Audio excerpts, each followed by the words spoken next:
നമസ്കാരം. റാഫ്റ്റോക്ക് ഫുട്ബോളിലേക്ക് ഏവർക്കും സ്വാഗതം.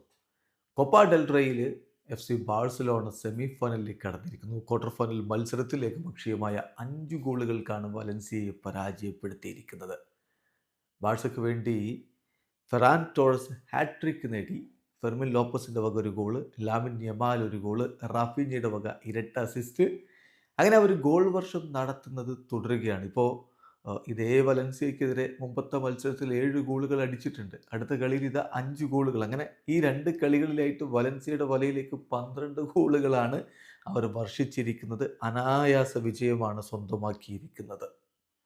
ബാഴ്സലോണയുടെ മുന്നേറ്റങ്ങൾ നയിച്ചുകൊണ്ട് ആദ്യ 11-ൽ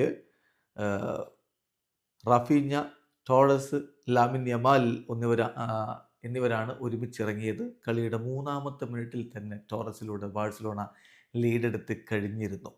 തുടർന്ന് 17-ാമത്തെ മിനിറ്റിൽ അദ്ദേഹത്തിന് 2-ാമത്തെ ഗോൾ പിറക്കുന്നു. 23-ാമത്തെ മിനിറ്റിൽ ലോപ്പസിൻ്റെ ഗോൾ. 30-ാമത്തെ മിനിറ്റിൽ ടോറസിൻ്റെ ഹാട്രിക്ക് പൂർത്തിയാകുന്നു. 30 മിനിറ്റിനിടയ്ക്ക് ഹാട്രിക്ക്.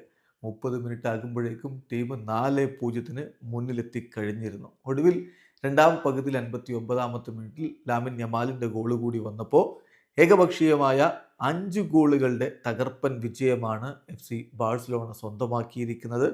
ഇനി കാത്തിരിക്കുന്നത് സെമി ഫൈനലിൽ ആരായിരിക്കും ബാഴ്സയുടെ എതിരാളികൾ എന്നറിയാനാണ്.